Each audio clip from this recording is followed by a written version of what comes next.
I'm your host, Carolyn Solo, LCSW, EMDR therapist, and mom of 3 daughters. Thank you for joining me. Hey, everybody, and welcome to episode 70. Every time I pass another 10, I'm like, whoa, of the Future Template Parent podcast. I'm Dr. Carolyn Solo, your host, PhD, LCSW, EMDR consultant, EMDR therapist, and mom of 3 daughters. Thank you for joining me. Today, I want to just riff a little bit on something I haven't talked about in a while, but that is a core pillar of my marketing strategy, and that is social media marketing. I'm going to talk Instagram specifically, since that's the platform I use, but I think a lot of the ideas probably transfer to Facebook or TikTok or whatever else the kids are using these days. I'm going to talk first about why I see resistance to using social media marketing from therapists and why I understand that. And then I'm going to talk about why and how I use it just a little bit, and the benefits and drawbacks that I see in my own work, and also in terms of therapists who don't use it, what I think might be actually going on beyond just I'm not a social media person. So let's get into it. So in my group program that I'm currently running, we're about to start module 4, and in the wider out of 6, so we're almost halfway there. In the wider EMDR therapist world and therapist world in general, there are definitely people who have zero interest in using social media to promote their practice, and that is fine. That is more than fine. I talk about this on other podcast episodes and reels on social media and in my coaching that is more than fine. It's completely fine if you do not want to market on social media. And also, it's definitely not the only way you should market if you do use it. But, you need to be making a conscious decision about how you include it in your marketing strategy. Hello. Here's my daughter again. She's been visiting a lot on these podcast episodes. Hi. Many reasons that therapists choose not to market on social media, and many reasons that make sense, right? It's work, for starters. It's definitely work. I spend about 2 hours a week on my social media marketing, and that's even with help. Like, I have someone who's writing my captions for me, my VA. I also use this Reels program that I will talk about more in a little bit that helps plan a lot of my content. So I still would say that I spend about 2 hours a week on it, and that's including engagement with others and all sorts of stuff. I think 2 hours is about right. But that's significant considering I don't have a ton of time to set aside for marketing altogether.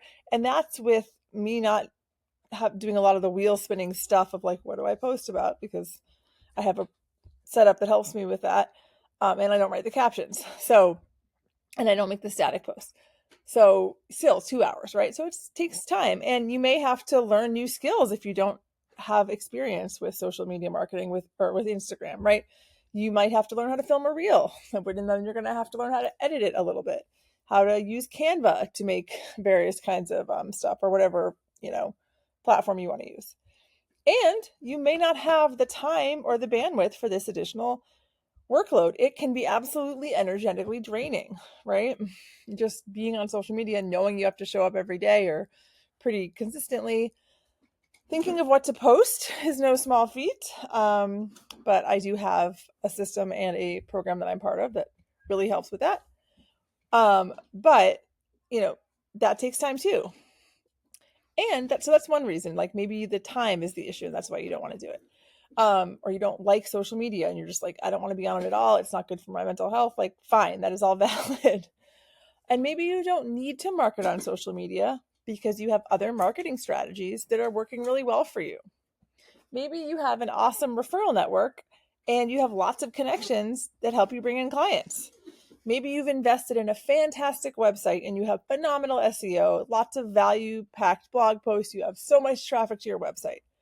Maybe you've done a lot of free webinars and talks with other organizations and providers, and those connections are just continuing to bring clients to you.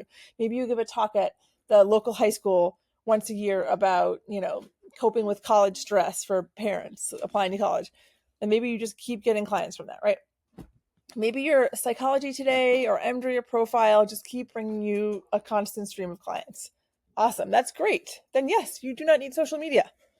However, what I see a lot of the time with therapists who are not on social media, and this is by no means a blanket statement, of course, there's always exceptions to things, is that but what I have been seeing is that these therapists don't want to be on social media because they are afraid of being seen. Okay, that's really the issue. They're afraid of looking stupid, being cringy, getting called out by other therapists or angry followers or just by trolls. And they're just plain afraid of showing their face and their personality on the internet. And I will say that, like, first of all, there are so many of my reels in which I look stupid and cringy, and I just embrace it and remember that no one else really cares because life is too busy to care about what someone else is posting on social media that much, right? And come on, we're therapists. It's not like we have millions of people following us. Will you get called out sometimes? Maybe. I've done podcast episode. I have a podcast episode. I'll link it in the show notes about when you get called out on social media, very specifically, because it's happened to me and what I do to deal with it. But let me just remind you that any kind of engagement is good, right? It's going to boost your posts in the algorithm. So if people are engaging negatively on your posts, it's still going to be good. He's trying to drink. Oh, you made my daughter made me a lunch at the little play kitchen behind me. For those of you who are watching this video and not listening to it, thank you. Oh, and then there's the fear of, and so yeah, people, and then there are people who are just afraid of like showing their face and their personality on the internet. Like, I don't want anyone out there to know who I am. Well, you're a therapist, so people are going to know you. Can you go get Mallory, Penelope? Okay. And then there's the fear of being unethical, of over disclosing.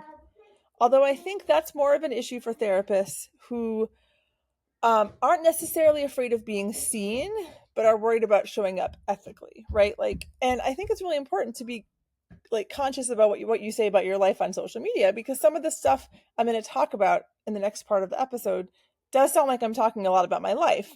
But what I think a good rule of thumb is don't say something on social media that you wouldn't necessarily say in a session to a client.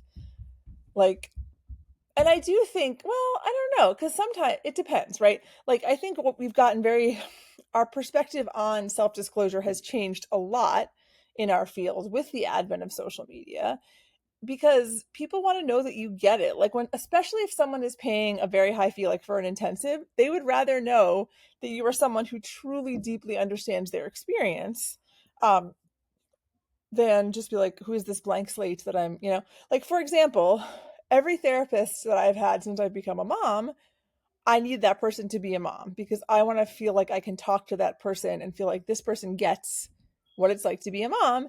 And I also like to have someone who is a mom who's a little bit further on the parenting journey than I am, but not like 30 years ago. Like, I did have a therapist when my oldest was first born, and she was in her 60s and her kids were grown. And let me tell you, she did not really remember what it was like to have a baby. But yeah, anyway, so how would I know that if I'm sorry, I keep hearing these noises from upstairs. How would I know that if, when it wasn't on their website, I didn't ask? And now I think people expect to have access to some of that knowledge. And like, when I'm giving referrals to people, they'll say, is this person a parent? And I'll say yes, and whatever. Like, I think that's valid and okay. So yeah, about self-disclosure, that, like, of course you're not going to trauma dump and be like, here's everything that happened to me in the past, whatever. You want to be able to still provide that container of safety and feeling like it's a space that's for the client when you see them, and you want to be conscious of that in your social media. But like, it's not your personal social media page. But yeah, people can get to know you. It's okay. Yeah, so just a little bit about self-disclosure. But I think in general, what it comes down to with therapists who do not want to be on social media, not always, but a lot of them, and like I said, there's plenty of valid reasons not to, but it's that they don't want to have to market. They don't want to be seen. They feel somehow maybe ashamed. They feel icky. They feel vulnerable. They don't like being salesy. They don't want to market. And social media is all those things, right? It's vulnerable. It can feel super icky if you're like, and I'm selling this service, right? But guess what? If you're not being seen, making yourself visible on social media, you better be making yourself very visible in other ways, okay? Through networking, through an excellent website, through assertively putting yourself out there. And often the anti-social media therapists, I find, can be afraid of this too. And well, if you're running a private practice, especially one that sells a high-ticket service, that's not going to work, my friends. That's not going to do it. If people don't see you, if they don't know you exist, if they don't feel like they can get a sense of who you are and how you might show up in the therapy room, well, you will not get clients. And then you don't have a business. You are a therapist that doesn't have any clients. So to give you my perspective on how social media can actually work for you and make a difference in your therapy practice and beyond, I'll tell you about my experience marketing on social media. And I'm saying all of this as someone who is by no means a therapy influencer by any account. Both of my accounts, my therapy practice account and my business coaching account, which are separate, are not huge at all. I have 1.1K, so 1,100 followers about on each account. I'm getting the results that I want and need, so I'm satisfied. I've had some periods of bigger growth, but my growth is pretty slow and steady. Handful of new followers each month, but it's working, so I'm happy with that. I've had a few reels go, quote, viral, but not really, just viral by my standards, which is not viral by most people's standards. For me, my most viral reel had 100,000 views and, a fair amount of engagement, likes, comments, whatever. The next one around 60K, and then a few around 20K. Not massive numbers, but I was definitely reaching a broader audience than just my followers, and they all certainly brought in more followers. So they are doing their job. And I would say that most of my reels probably get between, 1,000 and 5,000 views. Something. Coughing, sorry. So, and again, I'm happy with that. And it's reaching a lot more people than I would if I were not doing it. So my personal posting schedule is I try to post pretty consistently, and I use a content planner that my virtual assistant creates at the beginning of every month, and she fills it in as the months go on to like each week by week in accordance with what I'm going to be posting in a given week. Like what the podcast topic is, and then what my other content is going to be. And that's super helpful because it keeps us on a schedule. And she also posts all of my captions in each day for the content calendar. So, and it's in Canva, so I can go in, edit the captions if I want and stuff. But that's really helpful. And just visually, and knowing that I have this content calendar to fill, and also that I have this VA that I'm paying to help me with it, does keep me accountable and makes me do it, because I'm paying someone to do this work for me and prep for me, and so I want to actually get my money's worth by doing my part of that. So that does help. It helps me stay organized too. But the schedule that I have is that I post basically 5 days a week. I'll maybe post a little bit of my stories on the weekends, but I am a mom and I don't have a second to myself a lot of the time, and certainly not on the weekend when I'm full on with the kids 24/7. So, I don't make content on the weekends. Every now and again, I'll just post a cute little picking stories of something like, hey, we went apple picking today or whatever. But I do think that helps.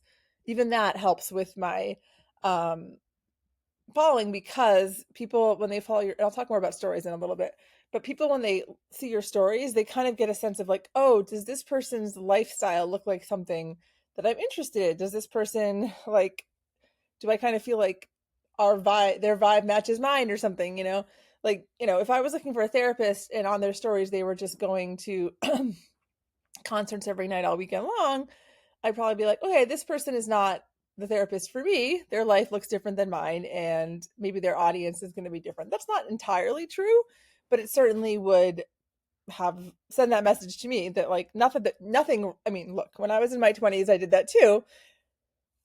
But that is not the person who is going to meet the needs that I have right now from a client perspective. But, so my stories are very much mom centric, right? And living in nature and being in Vermont and all that stuff. And that's going to appeal to a certain demographic, which is the demographic I'm trying to connect with. So anyway, so it's a little bit from stories on the weekend. Sometimes I will, share something that I saw on someone else's page in my stories just on the weekends, but no real posting on the weekends. But Monday through Friday, I do post a reel every single day. And I post 3 static posts, like carousel posts as well. So Monday, Tuesday, Thursday, and Friday are reels from the Reels membership that I've alluded to earlier that Kelly McKenna from Sit with Kelly and Business of Therapy. She was on my podcast in the summer. If you want to hear an interview with her, she's my business coach also. She runs something called the Reels membership where every week, every Monday morning in your inbox, you get an email with 4 Reels ideas, exactly how to come up with your version of the idea, the trending audio to use, what hook to use, and kind of what sort of stuff to include in the caption. So I can't even tell you how much value this membership provides. It's $37 a month and it plans my entire content calendar for me, and I don't have to think about, oh my gosh, how do I find a trendy audio, oh my gosh, what should I be talking about or whatever. I am not good at that stuff at all, and I don't want to be doing it. So it's wonderful to me to have someone who's just plopping that in my inbox every morning, every Monday, and I just have to look at it and decide how I'm going to personalize it for what I'm doing. So if you want to get started on Instagram marketing and you don't know how, that is a great resource, and I will use it for as long as I am marketing on Instagram and it exists. So anyway, so 4 of my reel, Monday, Tuesday, Thursday, Friday, come from that. And then my Wednesday reel is always a clip from my podcast because that's the day the podcast comes out. So I have a little video clip from that.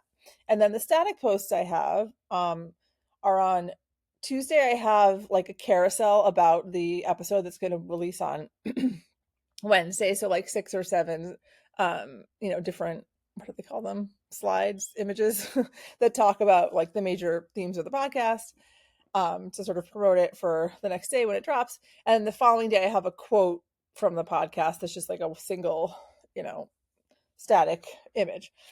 And then on Fridays, my VA makes another reel that's sort of more informal, but comes from the podcast, like another idea from the podcast that maybe wasn't highlighted in the first carousel.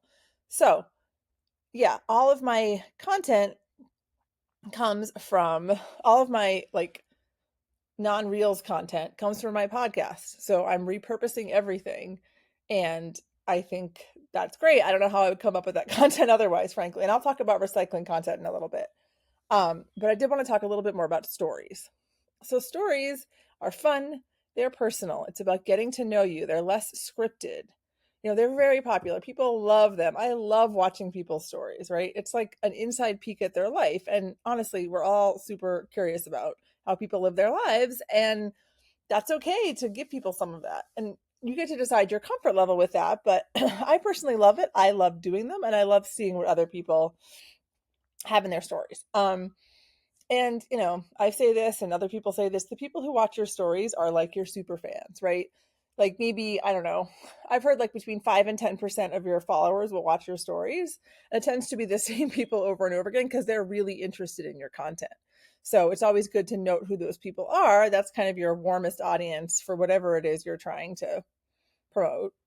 And they clearly want to know more about you. So it's a great place to share that extra inside look, right? And then there's this idea in stories of the sandwich, right? The bread, the meat, and the bread. So the bread is kind of like the stuff you put around the major, your major focus of the day, right? You're padding it with a little bread, then you have the big meat of it, and then a little more bread to pad at the end. So for me, my bread is my day. I always post like a checklist of my day. Like, here's what I'm doing. I forget where I saw someone do that first, but I'm nosy. I love seeing what people are up to during their days. And I think it can feel validating and interesting to all of us to be like, oh gosh, that person's life is crazy too, or that person is balancing kid pickup with making dinner with working. Like, I just feel like it can be really interesting to see how other people organize their time. And then maybe I'll have like a silly picture of my kids from the morning or something, a little slice of life. And then I have a poll that's connected to whatever I'm trying to promote that day, like sort of a get people's interest thing. I love a poll. I cannot resist a poll on Instagram. I will click on almost any poll that is even slightly relevant to me. Here's a tip: make them funny. Okay, so for example, if you posted a poll that said, "Do you fight with your partner? Yes, no, maybe." One poll. Which one? So would you rather respond to that poll or this one? How often do you want to stab your spouse with a spatula? A, never, he's perfect. B, sometimes, especially when I have my period. Or 3, always, he like lives to torment me or something. Of course, you'd rather respond to the second one. It's funnier, it's more engaging, it's more specific, right? And people answer that partly because they want to see how other people have answered, right? And once you answer, you get to see the percentages. And don't forget to share the poll results the next day in your stories, which I often forget to do. But I always love seeing that. And then you can kind of follow it up with a little more like, hey, it seems like a lot of people are feeling this way. Like, let me tell you about how I view that issue in my therapy or whatever practice. So it's a great way to engage with people on that and get a sense of what's on people's minds. Obviously, posting a question box as well. I just know personally that I'm much more likely to respond to a poll because it takes very little effort. That's why I make them, and that's why I respond to them. So that's my own preference. But some people love those question boxes. I feel like you don't get as many responses with those, but so right. So I will have that poll, and then the next story is going to be oh, sorry. So the poll, yes, and then the next story will be the reel that I've posted for the day that is relevant to that poll, right? So there's like a series that you're trying to build up, and then the slide, or sorry, the story after the sharing the reel is me like promoting something related to the reel, right? Like I'm like answering the question or answering the problem with whatever product I'm trying to promote, whether it's a group coaching or individual coaching or getting people on my email list or signing up for my free intensives guide or listening to a podcast episode. There's always a link in there or like a, reach out with a consult call or whatever. And of course you go harder on this. Like I went really hard on this the second half of August when I was launching the group. But that's really where you sell stuff, is in your stories like that. And in therapy too, you absolutely can put in like, book a call with me. Is this you? Are you always wanting to stab your partner with the spatula? Me too, but I know how to help you with that. Whatever. Then you say like, here's the link to book a free consult with me. And then finish with more bread, right? A couple of day in the life pics, or I'll share another reel that I liked, or like, something silly, or like whatever, me watering a plant in my office, or pretending to nap on my office couch, or making dinner, or like a cow I saw when I was picking my kid up from school because Vermont, whatever, And stories are fun. I really do encourage you to get into them if you really want to do Instagram marketing, because it adds that something special, that kind of that personality piece that's really going to pull people in, I think. I love watching people's stories. So now I want to talk about something that I think is really helpful with social media marketing, both in terms of content creation and getting ideas for it, and in terms of putting across a consistent message in your marketing. And that's recycling content. Okay. So I was telling you how a lot of my weekly content comes from my podcast, right? One, makes sense. I'm trying to promote the podcast and kind of get the audiences talking to each other, right? So like if someone only listens to my podcast, I also want them to follow me on Instagram. If someone follows me on Instagram, I also want them to listen to the podcast. So, or you can even do things like recycling the same reels, like with a few minor tweaks. Instagram does not like you to repost the same thing, but you can, if you have one that performed really well, like just take that message and just like tweak it a little bit and repost it again. Use a different audio, use different B-roll, whatever. And this is not a definite, like this will work and everything will be great, but there's something likely in there that's a message or an approach that was appealing to people, so it's worth trying again. And I have some reels, like there's one that I kind of do about once a month that I get generally higher overall engagement on, so I keep doing that. And you're going to have your content pillars, the same few things that you always talk about, and you can sort of see by tracking your reels which ones of those content pillars really pull people in, right? And so how can you give them more of what they want, right? And you don't need to worry about repeating yourself, because it makes you sound like an authority. People are like, oh yeah, that's Carolyn. She's the one who talks about EMDR intensives, right? People don't remember exactly what you post because no one's paying that close attention to you. The internet is an incredibly noisy place. and you're lucky if anyone sees any of your stuff at all. I've heard that like 10% of your followers see what like a single post or reel. So yeah, you're not overly repeating yourself. And you want to be consistent about messaging and frequency and posting, and that's going to mean that you're saying a lot of similar messages over and over again, which is okay. People will associate you with consistency and with a certain message, and that's going to give you a lot of authority. So why do I use social media, kind of sum up, as one of the marketing tools in my business, given the drawbacks I've mentioned? A lot of my ideal clients are on Instagram, both for my therapy practice and for my business coaching, right? Millennials, exennials, moms, younger parents, and by younger, I mean like parents of younger kids, therapists. A lot of us are on Instagram. And also, I think it's something that a lot of people in that demographic use as a search engine, like look for information. Like that's certainly how I look up any business that I want to know more about is Instagram. I used to do Yelp. Instagram gives you a lot more information, I think, and tends to be more fun. So that's one reason. Also, I think it's part of the buyer's journey, right? To have multiple touch points for places to get to know you, for people to get to know you, right? It's Instagram is not my only marketing tool, but it is an important marketing tool. And like I said, a lot of people expect people to have some sort of social media presence to go to when they want more information, you know? And I think on Instagram, people get to know like a slightly less stuffy version of me. I don't think I'm super stuffy, but like my website sounds like a professional website, and I try to be authentic, but it's still a website, right?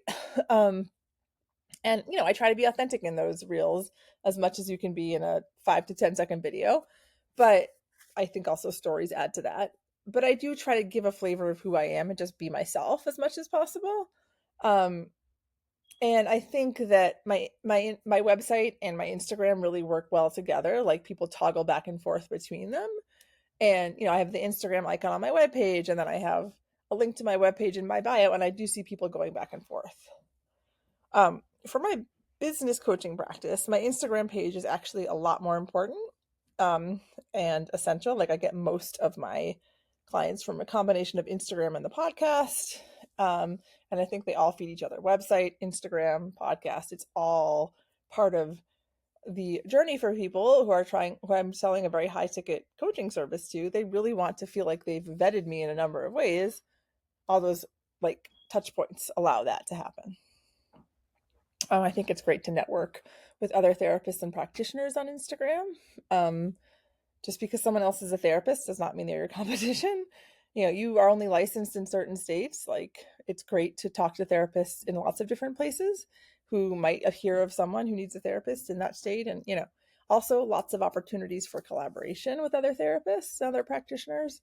I think it is good to see what other people are saying and doing in your niche, even if it feels a little imposter syndrome-y. It still gives, like, I think it's okay to mute or not follow certain people that feel, if it feels like it's hurting you more than it's helping.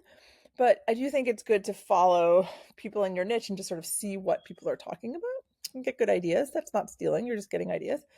And also getting opportunities for other things, not just being a therapist, right? Guest speaking, being on a podcast, brand deals. I don't do this. I don't have a big enough following, but certainly people do. Although I keep telling them that touch points I should be one of their sponsors because I love them and I talk about them all the time. But also just having a big, established, warm audience if you decide to launch a new offering, whether it's a group, like whether it's a clinical offering or a non-clinical offering, you already have a market that knows, likes, and trusts you. It's going to be so much easier to get that off the ground. And if you can put in those, 20 minutes a day, 30 minutes a day, over time it builds and you have this whole backlog of content that people can binge if they decide that they like you. It adds a ton of credibility and it shows your consistency and shows that you're really in this for the long haul. That's my spiel about Instagram anyway. And again, I talked at the beginning why this is not the only way, but it's worked great for me. And I thought I would just give you my perspective since it's been a little while since I've talked about it. Speaking of recycling content, I had a whole episode about this somewhere in the early first 10 episodes about social media marketing for therapists. I probably repeated myself a bunch from that, but I've learned new stuff and I've added new stuff. Nobody cares. Like, they're not going to be like, Carolyn, you can only have one podcast episode about posting on Instagram. No one cares. So in the vein of recycling content. So yeah, those are just some of my thoughts kind of off the top of my head. Feel free to reach out to me if you want to chat more about Instagram marketing and how I do what I do and what I think is helpful, or tell me that it's horrible and unethical. Please feel free to do that too. You can have that conversation. You can always, please do follow me on Instagram if you do not, at Future Template Parent, and check out my website, www.futuretemplateparent.com. Love to connect with you all, and you can just see me on all the platforms and see how much I repeat myself. So anyway, I hope you all have a great week, and I hope this has given you a little food for thought, and I will talk to you soon.